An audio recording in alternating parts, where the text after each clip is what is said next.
All right, so here we have a road, okay? We have a road here. You see this road? All right, so this is going to be the starting point of our trip, okay?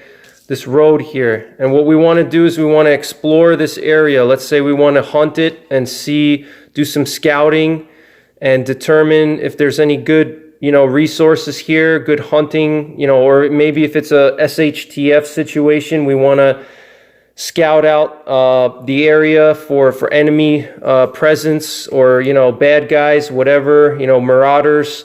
We want to do some reconnaissance. Let's say we want to plot a course on the map. All right, so what we're going to do is, what's going on, guys? It's New York Prepper here. I wanted to do a video on land navigation because I think it's important as a prepper to know how to navigate over land areas, over terrain. So in this video, I'm going to do an overview of how to use a mapping protractor, okay, which is what you see here. This is made by Pocket Slots, and these are really cheap. I think this sells for like $5 on Amazon. Right now, as of the filming of this video, they're about $5 on Amazon. And it's good to have these mapping protractors. And I'm also going to discuss how to maneuver through wilderness areas and how to use your compass or your mapping protractor to measure out distances and plot different azimuths on your map.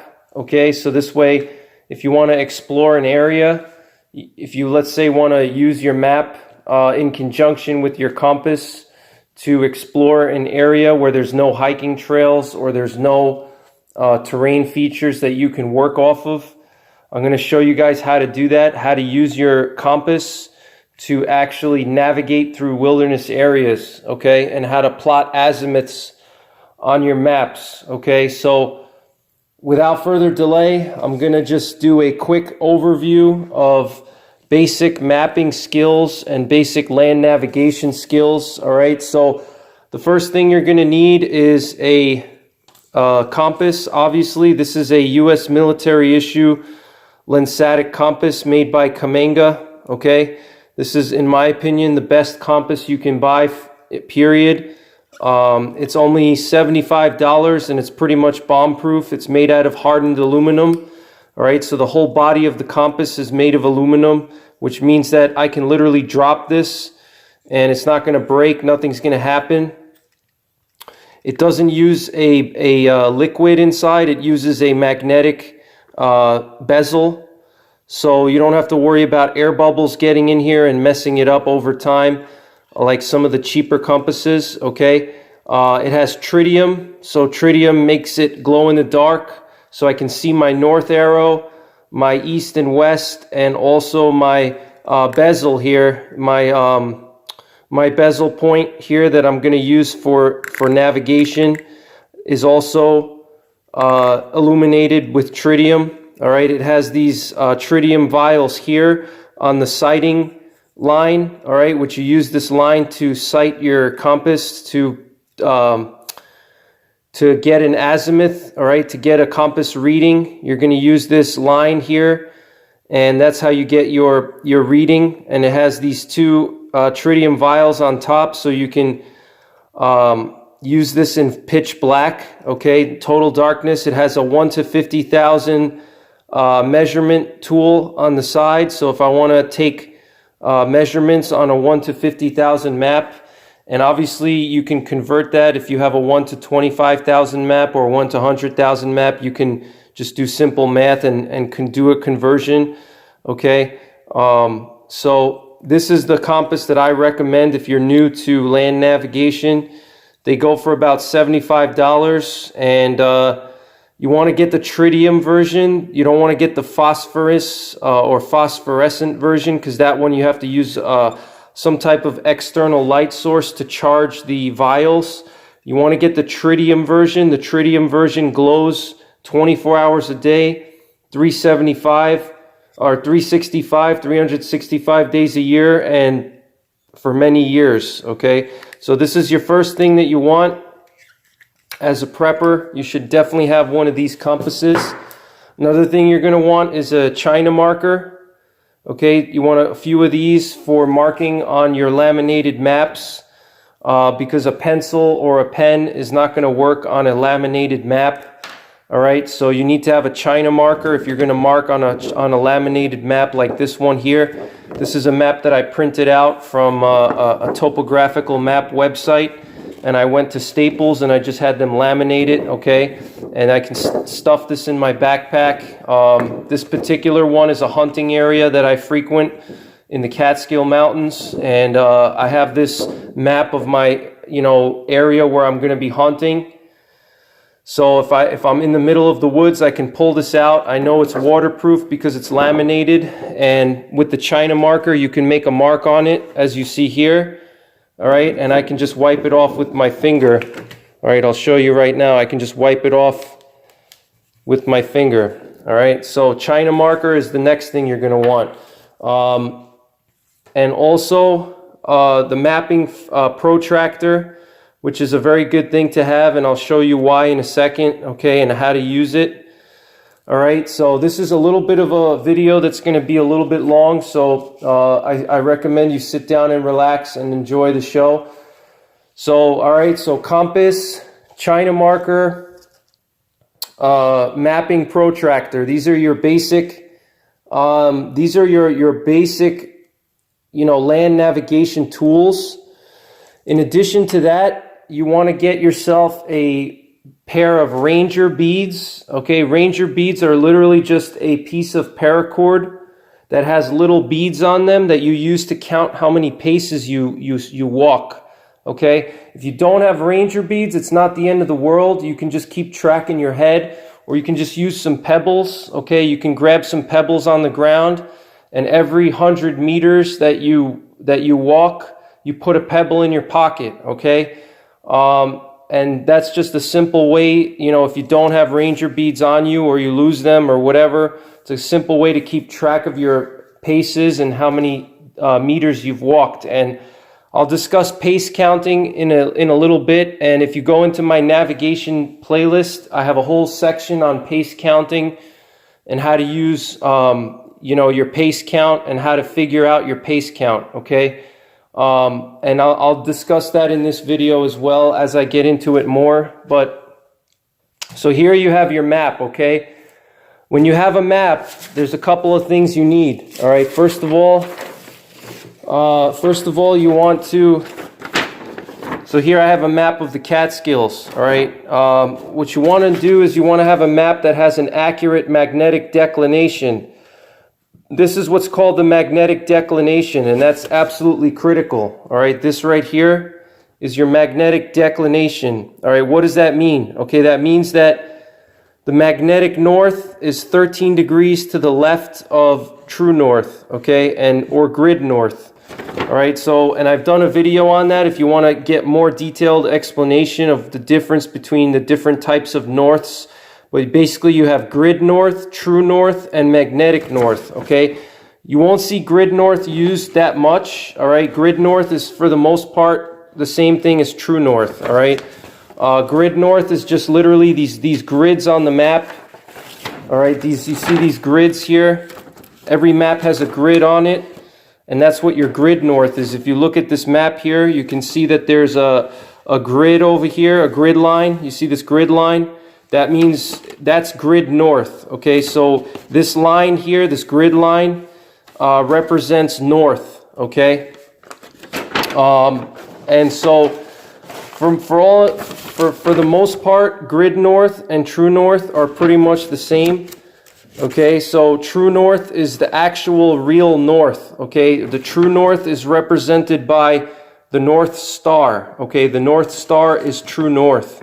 Magnetic north is what your compass reads, okay? Your compass reads magnetic north, all right? It doesn't read true north, and that's an important concept to understand when we're talking about land navigation. So I'm just going to adjust the camera here so I can work a little bit better. So an important concept to understand is magnetic north versus true north, okay? And Let me just adjust this a little bit more. Okay, here we go. All right, so magnetic north is the magnetic pole, okay?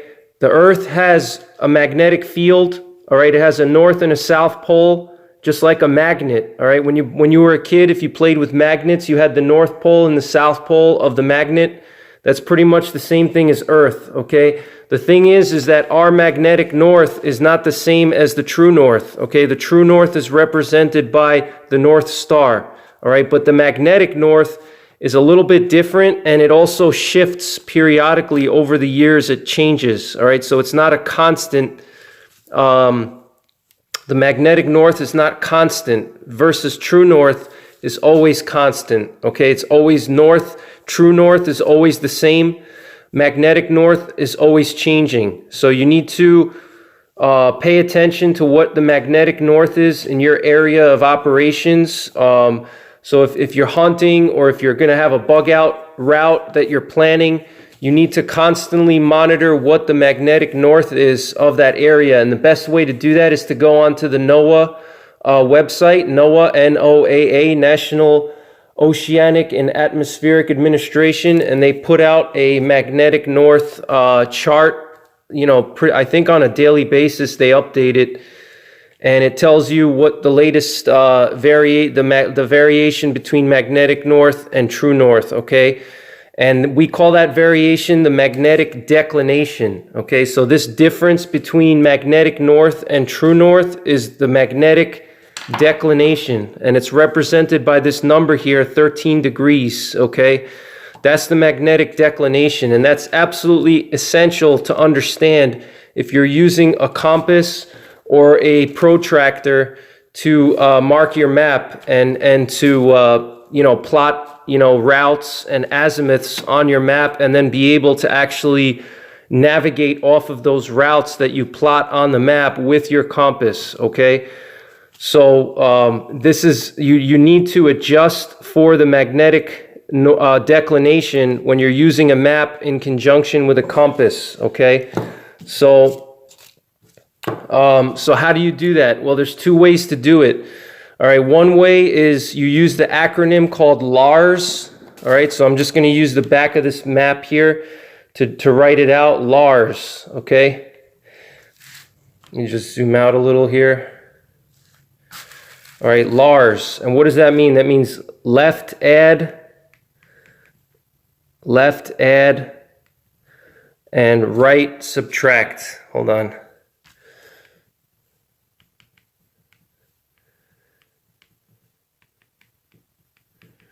All right, so LARS, okay, remember that, okay? Whoops, I forgot my T here. All right, LARS. All right, so if we are in this particular situation in my area of operations, we see here on the legend, on the map legend, we see that the magnetic declination is 13 degrees and the magnetic north is to the left, okay? The magnetic north is to the left of true north, okay? In that situation, what that means is we're going to left add and right subtract. So we're going to add 13 degrees to any, reading that we take on this map with our compass or with our protractor. All right, so I'm going to show you what I mean by that. So let's say I open up my compass here, right? And I lay it down. Let's say I want to move from, let's say this green area here, all right? Let's see, like this area. Let's say I want to plot a route along the edge of my compass here, okay? So let me just zoom in real quick so you guys can see what I mean. See Elm Ridge over here? Let's say I want to explore the top of this ridge, okay? Let's say I want to let's say I'm a hunter, okay, and I want to cross over this ridge here and have visibility on either side of this hilltop and look around the area on this high ground here. And I want to move along this high ridge area. What I'm going to do is I'm going to lay my compass down here and I'm going to draw a line, okay? And I'm not going to actually do it, but so once I draw the line, I'm going to take a reading. So if you look at my compass now, you'll see that there's a reading here, and that's represented by the black. You see where this black line is over here? All right, so if I zoom in, you can see it's about 140 degrees, okay? You see right here? You see the 140 degrees, the red. So this map has this compass has mils and degrees, okay? The black numbers on the outside of the compass bezel here are mils, okay? Like the 24, 26, 28, those are mils, okay? Inside of that, you see the red numbers here, that's your degrees, okay? So you see that it's 140 degrees right now, based on if I wanted to move along the edge of this compass right here, okay? If I took my pencil and I marked a route here, okay, along the edge of the compass, it's going to be 140 degrees. However, because we are talking about magnetic declination, that means that if I just use this map, if I use this compass at 140 degrees, I'm going to be quite a bit off, all right? Because remember, we're not adjusting for magnetic north, all right? So we have to add 13 degrees because this map is not adjusted for magnetic north. It's running off of true north, okay? So as a result, if we don't make an adjustment here, we're going to be off, okay? So we have to adjust for the magnetic declination using this formula here, Lars, okay? Left add, right subtract. So what are we going to do? All right, so if it's 140 degrees, we're going to add 13 degrees to our reading here. And that means that our real bearing is going to be 153 degrees, not 140. If we go 140 degrees, okay, we're not going to actually be marching along the area we want to go, all right? We're going to be 13 degrees off, all right? So we may end up in the wrong place, you know, and 13 degrees doesn't sound like much, but you know, if you're walking a mile or 2 miles, it could take you off course quite a bit, okay? So we have to always remember left add, right subtract, okay? Typically on the east coast of the United States, most of your magnetic declination is going to be to the left, and if you're on the west coast, you're going to be on the right, okay? And the more you get to the coast, the more extreme the magnetic declination is. So as you get closer to the middle of the United States, like the Midwest or Texas or, you know, the Great Plains area, you're going to have less of a magnetic declination and it's going to be more aligned with true north. And as you get closer to the coasts, it's going to be more of an extreme difference between magnetic north and true north, okay? So we got to adjust for that, all right? So like I said, one way is to do Lars, okay? You can use Lars. Another way is you can, and I don't really like this method, but some guys do. It's a little more tricky, all right? So what you have to do is you have to twist your map and you have to align the map with magnetic north, okay? So how do you do that? Let me see if I can't stand by 1 second, guys, here. All right, so how do you do that? All right, so what you do is what you have to do is you have to get this magnetic north line on the map here, as you see where my finger is. You have to align that with your north-south arrow on your compass, okay? So let me just show you guys how to do that. So what you're going to do is you're going to literally put your compass on top of your map, okay? You're going to lay your compass on your map. You want to make sure you have a flat surface, and you also want to make sure that your flat surface doesn't have any magnetic objects underneath that are going to affect the reading on your compass, all right? Because this compass and all compasses are magnetic. So if you have like a piece of metal underneath, let's say you're using like a table or you're using the trunk of your car, you know, you want to make sure there's no metal that's going to affect the reading here, okay? And this is one of the reasons why I don't like this method because it can be a little, it's not as precise as the Lars method. The Lars method is more precise, okay? So what you do is you lay your compass, and what you want to do is you want to get it so that the magnetic north line on the compass is aligned with the north-south arrow, okay? And so what you're doing is you're orienting your map so it's aligned with the magnetic north, okay? Because normally maps are true north, all right? They're not magnetic north. So what you have to do is you have to orient your map so that it faces magnetic north, not true north, okay? So what we're going to do is we're going to lay your compass, and we're just going to twist. As you see, the bezel is already twisting here. We're going to be twisting. We're going to keep twisting, okay, until we see that the north-south arrow on your compass is more or less aligned with the magnetic north on your map, okay? And as you could see here, that it's pretty much, very, very close, so if we set them together, you could see that they're pretty well aligned, okay? Maybe just a touch like that, okay? All right, so now our map in this position, the way that this map is now, this map is aligned for magnetic north, all right? So what that means is that any plots that I make on this map in this position are going to be aligned with magnetic north, okay? So let me just zoom out real quick for you guys. All right, so now the map is aligned. It's oriented with magnetic north. As you can see, the north-south arrow is aligned with the line here. So I can take my compass away, hold down the map. Maybe you may want to put some kind of a weight on it, all right, so it doesn't shift if it's windy or something like that. And now I can go ahead and start marking my routes, okay? If I want to go, from point A to point B and so forth, I can mark my routes. And once I mark my routes, all I have to do is just line up the edge of the compass with the route and take the reading directly, whatever the reading is, and that's going to be the true accurate reading, okay? It's going to be working off of magnetic north and not true north, okay? And so this way you know that you're going to be navigating correctly, all right? So let's say, for example, going back to that ridge, if you see over here, this is that ridge that we were talking about earlier, Elm Ridge, okay? Let me just see if I can't zoom it in a little on the area. All right, so here's that ridge we were talking about.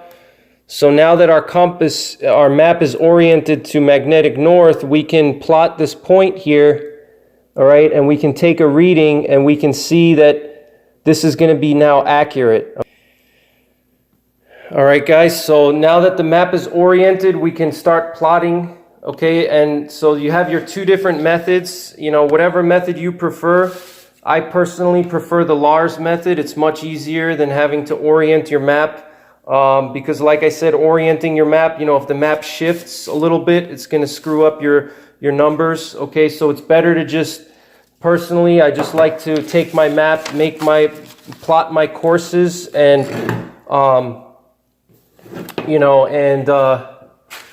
and that's pretty much it, and just use, all right, so here we have our compass, and I'll show you guys some other things now, all right? So here you have your map scale. Your map scale is important if you're going to be plotting a route in, let's say, a bug out route. You're trying to bug out, and let's say I want to, let's say I'm going to, so let's do a little bit of a plot here now. This is going to be fun.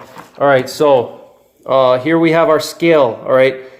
Your scale, typically most scales are going to be working off of meters and not miles, okay, or kilometers, not miles, all right? So a 1 to 25,000 scale, all right, means that 1 centimeter on the map represents 25,000 centimeters of actual distance on the ground, all right? So what that means is that 1 centimeter is going to be a quarter of a kilometer, okay? That's what a 1 to 25,000 map is. So you see these little boxes here on the map, all right? Each one of these boxes represents 1 kilometer, all right, or 4 centimeters, because remember, one centimeter is equal to 1 centimeter on the map here is equivalent to 25,000 centimeters on the ground itself, all right? So, and 25,000 centimeters equals a quarter of a kilometer, okay, or 250 meters, all right? So each one of these squares is 1 kilometer, all right? And they also have a convenient little measuring scale if you're not familiar with scales. And you can easily convert to, you know, let's say like on this compass, it has a 1 to 50,000 scale here on the side. You can just convert it. So if you have a 1 to 25,000 map, you can convert it to 1 to 50,000 just by simple math, okay? So on a 1 to 50,000 scale, you're going to have two, because remember, 1 centimeter is going to be 50,000 centimeters on the ground. So that means it's going to be 500 meters. So 1 centimeter is going to be half a kilometer. So you're going to have 2 centimeters equals 1 kilometer on a 1 to 50,000 meter scale. All right. So, all right. So I wanted to just show you that about the scales. That's important for when you're plotting. And I'll discuss why that is, because you're going to be using your paces to determine how long you walk, and then you want to, so you know when you have to change your direction. So let's say what we're going to do, and I'll show you guys how to use the protractor as well. All right. So what we're going to do is plot a course here. Let's say I want to explore this wilderness area here. Okay. So let's say we're going to use, let me see here. We got a road over here. Let's see. All right. So here we have a road. Okay. We have a road here. You see this road? All right. So this is going to be the starting point of our trip. Okay. This road here. And what we want to do is we want to explore this area. Let's say we want to hunt it and do some scouting and determine if there's any good, you know, resources here, good hunting, you know, or maybe if it's a SHTF situation, we want to scout out the area for enemy presence, or, you know, bad guys, whatever, you know, marauders. We want to do some reconnaissance. You know, let's say we want to plot a course on the map. All right. So what we're going to do is we're going to use our protractor. We could also use our compass if we want to. Okay. The compass. The reason I like the protractor is because the protractor, you can see through the protractor, all right? And you can see where you're plotting your courses here, versus when you're taking your readings and so on. You can use the protractor. You can use the protractor to draw your lines for your routes, and you can see through it, versus if I use my compass, and let's say I lay my compass down over here and I want to plot a line along the edge of the compass, I can't see underneath the compass. The compass is blocking my visibility. So that's where the protractor comes into play, because I can use this protractor to mark my course, and it's clear so I can see through. And it also has scales on it, and I'll show you the scales here. You see these scales here, all right? And so what you do is you can take your marker and you can draw through this scale, or you can use it to measure, all right? And so what that does is it tells you how, you know, distances, all right? You can measure out distances on the map. You know, so let's say, for example, this map right here is a 1 to, let me see, what's the scale on this? I think this is 1 to 50,000, I believe. Or let's say it's 1 to 25,000. So it has a scale on the side here. Okay, you see this? See, it says 1 kilometer. You see your scales here, 1 to 50,000. And you could use this to measure your distance, okay, how far you're walking, okay? And that's critically important, all right? You need to, you need to know how far you're moving, first of all, to determine, you know, if the trip is not too lengthy and for you, and also, and to plan for how much resources you need. So you know, on a map, you're not going to know what the distances are, you know, if you don't have a scale, right? So that's where the protractor comes into play. If you're plotting a route, you're going to know if it's, you know, is it a 10-mile route? Is it a 5-mile route? You know, so you know how to plan for it. And so what we're going to do is we're going to use this scale to determine, we're going to use that in conjunction with our pace count. So let me show you how that works. So I'm going to draw some lines here, okay? And so let's say we have a mountaintop over here that we want to explore. This is, you know, I don't know, some kind of mountain up here. Let's say I want to just do a little grid over in this area. So I'm going to mark a little grid, and I'm going to start at the roadway here, okay? So let's see here. I'm going to draw a little line, all right?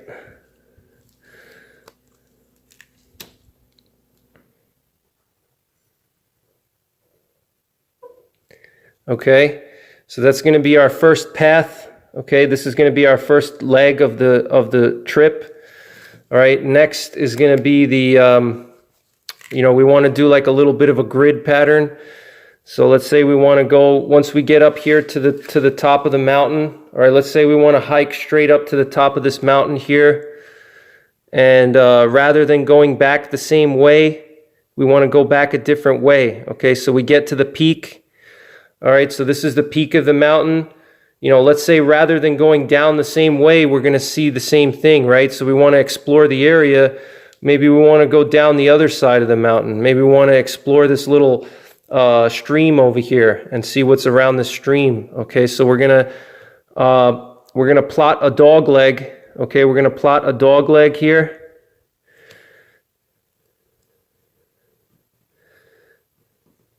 Okay, there's our dog leg, all right?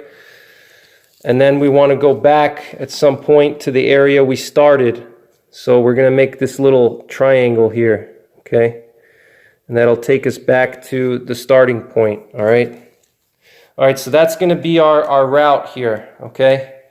So how am I, if this is my starting point over here where I mark the X, okay? You see the little X? This is the starting point. How am I going to go from here to here, all right, and then dog leg back without getting lost? How am I going to do that? All right, well, let's think about the skills that we learned so far. All right, we learned about magnetic declination. All right, remember the map legend here. All right, our magnetic declination. Remember that. Okay. So that's going to come into play. All right, remember Lars, left add, right subtract. So what we're going to do is we're going to take some readings, and we can use our compass. If we don't have a protractor, we can use our compass to take some readings, okay? So I'll show you guys how to do that. All right, so let me just see here. All right, guys, so here's how we're going to we're going to plot the degrees on this map here using the protractor, okay? You can also do it with a compass, but it's easier with a protractor. So the protractor, it has a little hole in the center here, and what you do is you put a string through it, okay, with a knot. As you can see, I put a little knot here, and you have some kind of a string. In this case, I have a piece of fishing line. Okay, I use fishing line because fishing line is more rigid. And the way that you use this protractor, okay, is, let me just zoom in a little bit. The way that you use the protractor is you have these lines here. You see these lines? This is your north, south, east, west. So you're going to find your nearest grid on your map, because remember, your grid is always north, south, and east and west on the map. That's what these grids represent. This is grid north, which aligns with true north. So we're going to remember the declination. We'll do that in a bit. All right, so what we're going to do is we're going to lay down the protractor. These black lines on the protractor, we're going to line it up with the grid here. You see these grids, the north-south grid, east-west grid. We're going to align it as best as we can, all right? And then now we know that our protractor is aligned with with the nearest north, okay? All right, so here we have, so where the protractor is aligned, as you can see, let me just show you. Okay, so we're going to use this grid here, this grid intersection, and we're going to line up the lines on the protractor, and we're going to take a reading here with the protractor. Okay. All right, we're gonna run the string. All right, in this case, the fishing line. Well, as we keep it aligned. Okay, we're keeping the protractor aligned with grid north, and we're going to use the string to get a bearing on this first dog leg here. Okay, going up the mountain, and we have 100. So you have this scale on the outside of your protractor. Okay, so when you're using your string, as you move your string, you see the string here moving underneath. You can see that wherever that string aligns with these numbers on the protractor, that's going to be your azimuth. Okay, that's going to be your bearing here. All right, so using that method, we're going to see that this dog leg is 153 degrees. Okay, if you look to the right side here, you can see the string. The string is underneath here, and you can see that it aligns, so it's 153. Okay, let me just double check that.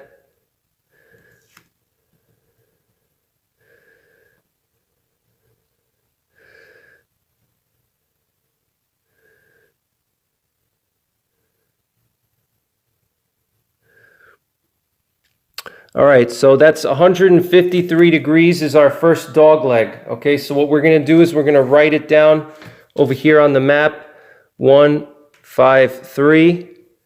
Well, actually, we have to adjust for magnetic north. So remember, 13 degrees was my declination, left, add, right, subtract. So we're going to add 13 to 153. So we're going to have plus 13, we're going to have, what is that, 166, okay?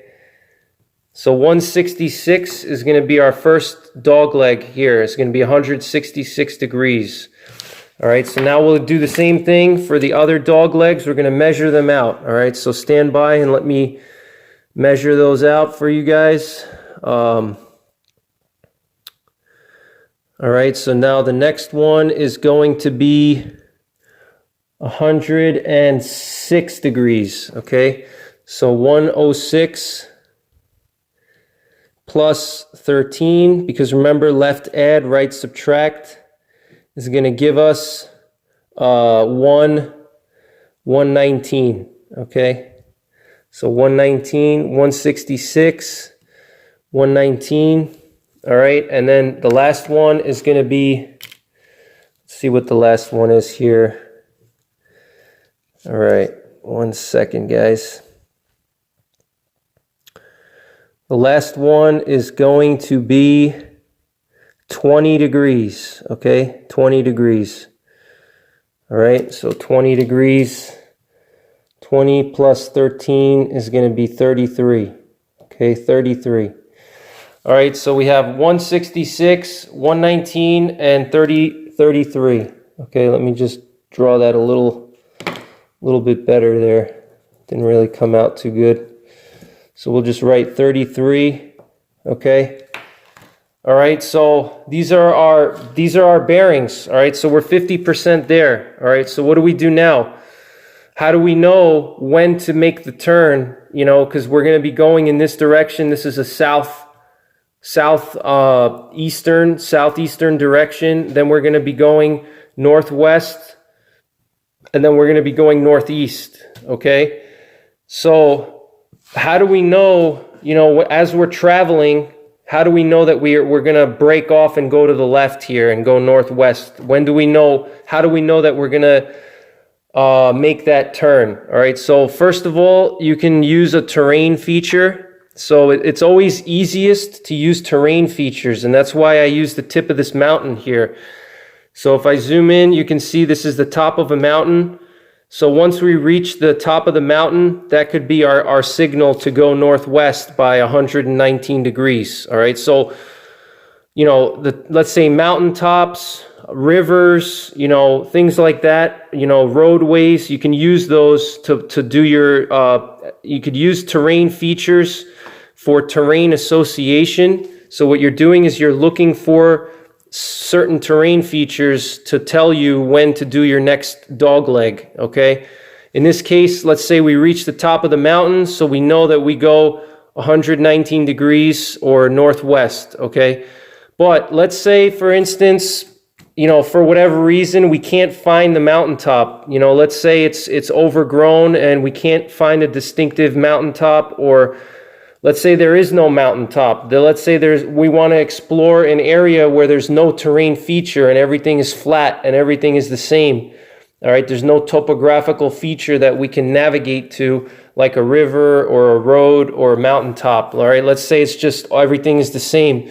How would we know when to make that dog leg? All right, so what we're going to do is we're going to use our protractor or the edge of our compass here to measure the distance on the map. All right, so what we're going to do is, let's say in this case, let's say I don't have this protractor. Let's say I just have a compass. You can still do it. You're going to use your scale, okay, on your compass, or if your map has a scale on the bottom, okay, if you see on this map, I have a scale on the bottom, all right, and this scale represents kilometers, all right, 1 kilometer, 2 kilometers, 3 kilometers. I can literally take this scale and run this scale along the length of the dog leg to determine how many kilometers the dog leg is, okay? And then once I know the exact length of the dog leg, all I got to do is use my pace count. Remember I talked about pace count, okay? Pace count is the amount of paces that you walk in a kilometer, okay? So for me, it's roughly 600 paces in 1 kilometer, or 60 paces in 100 meters, all right? And the way to figure that out is to basically just walk the length of 100 meters, and every time your right foot lands, count that. That's 1 pace, all right? A pace is not a step. A step is every time your foot lands, each foot lands on the ground. A pace is every time one of your feet lands on the ground, okay? So a pace is longer than a step. So once you find out your pace count, you're gonna count your steps here, and that's where the ranger beads come into play, or your pebbles. All right, if you don't have a ranger bead, you just use some pebbles or something like that. And what you're gonna do is, so we want to measure the length of each dog leg, and so we could either use the scale on the map. All right, we can use the map scale, and we could, let's say, use a string if we have a little string. So let's say we know that this is our map scale. We can, you know, use a little string here, and this is 2 kilometers. Okay, so we can use the string to measure out, you know, more or less how many kilometers it is.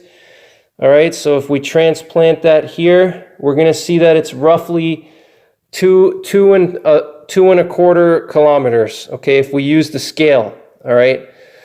So that's one way you could use the scale. All right, let's say you don't have a scale. All right, you can use your protractor or your compass. All right, this protractor has a 1 to 25,000 scale on the side, and what we're going to do is we're going to run that through this little scale here. The scale on the right side is 1 kilometer. Okay. Wait a minute. No, I'm sorry. This is actually wrong. I'm sorry. That's a different scale. It's 1 to 50,000. All right. So here we're going to use this little scale here because it's a 1 to 50,000 map. All right. So we know that this clear line, this clear cutout is 1 kilometer, or we can look at the side and see that that's 1 kilometer. So we're going to run that along the dog leg. So we could see that it's roughly, let's see, 1, 2. Okay, so we're at 2. And, okay, 2, and let me see, let me do that one more time. We got 1, 2, and about 2.5. Okay, so pretty close to what the scale told us. All right, so we're gonna write that down. So we're gonna say, let's say 2.5 km. Okay, we're gonna write down 2.5. You don't even have to use km because you know that we're on a kilometer scale here. So just write 2.5. All right, 2.5. So 160 degrees, 166 as I wrote here, and then 2.5 kilometers, the length of the dog leg. All right, now we'll do the next one. So the next one is going to be, let's see here. If I line up the scale, all right, I'm using this scale right here on the protractor. We got 1 kilometer.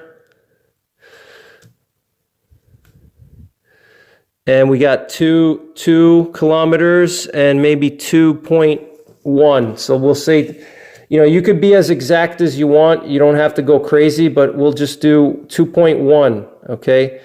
2.1, all right? That's 2.1 kilometers on this dog leg. Now we'll do the last dog leg to get us back to where we were. And this one is 33 degrees, okay? So let's measure the last dog leg here. We got 1 kilometer. And then we have 2 kilometers and maybe 2.2. You know, let me just check that again. I don't know, what is that? 2.4. All right, so 2.4 kilometers here. This is going to be 2.4. All right, so now we have all our measurements that we need. Okay, let me just erase this math here. All right, we don't need to see the math. All right, this is our final product. All right, so now we have our degrees, our azimuths. Okay, we have 166, 2.5 kilometers, 119, 2.1 kilometers, and 33, 2.4 kilometers. So our total trip, okay, our total trip is going to be, what is that? 1, 2, 6. We're going to look at a 7-kilometer hike here. Okay, this is 7 kilometers, this little triangle, this recon triangle we're doing here. 7 kilometers is a total. So that's a good distance. You know, you're looking at, you know, roughly, you know, you're going to be looking at roughly 4 miles. So it's a pretty far hike. So when you're using your pace count, what you're going to do is, as you start your journey here, all right, at the starting point, you're going to be counting as you're walking, okay? And that's where the pace count comes into play. And another thing with the pace count you have to be aware of is how the terrain affects the pace count, all right? Because terrain affects your pace count. If you're going uphill, your pace count is going to be larger because you're going to be taking more steps, because on flat ground, your steps are larger on flat ground than they are on hilly terrain, especially uphill or downhill. Your steps tend to be shorter, especially when you're going uphill. All right, as you go uphill, your steps are shorter, so your pace count is going to be larger. All right, you know, generally I like to keep it simple and round up. So I know that on flat ground, my pace count is 60 on a normal walking pace. If I'm going uphill, I'll add an extra 5 paces to that. So 65 paces for every 100 meters. If I'm going uphill, and 60 paces on flat ground for every 100 meters. All right, so you just do simple math. So if my pace count, we're going uphill now, so I'm going to use 65. All right, so 65 times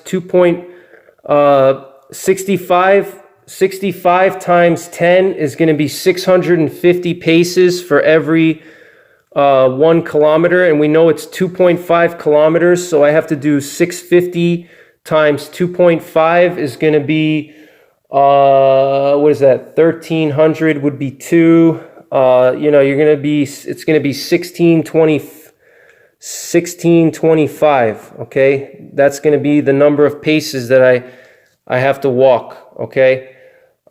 Just doing simple math here, all right? And so once I walk 1,625 paces, that's when I'm going to take a new reading with my compass, and I'm going to go 119 degrees northwest with 2.1 kilometers, okay? And same thing, I'm gonna do simple math here, okay? So 65 times 10 is 650. 650 times 2.1, it helps to have a calculator. So I don't know what that's going to be. Same thing with the last dog leg. All right, so you're going to count your paces. All right, and then once you get to here, you're going to change direction. Once you get your 1625 paces, I'm going to change my direction, take another reading, 119 degrees on my compass, and then I'm going to go 2.1 kilometers, and once I get 2.1 kilometers, I'm going to go this way, all right, northeast, 33 degrees and 2.4. All right, so that's how you plot a route on a map. Okay, I hope that this video helped you guys out.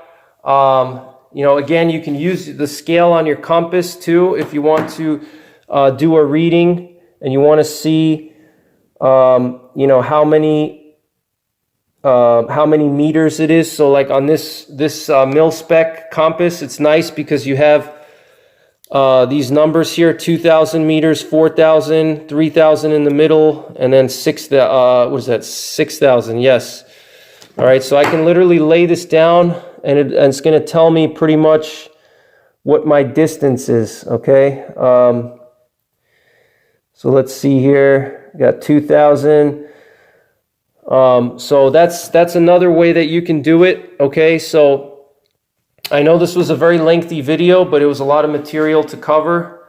If you guys want to check out some of my other videos on navigation, I talk about how to find a pace count, more description on magnetic north versus true north, and all kinds of different things. So,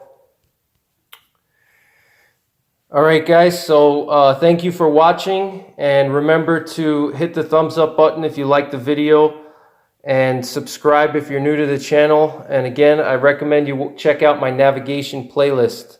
So take care, guys. God bless. And don't forget the 3 Ps: prepare, practice, and persevere.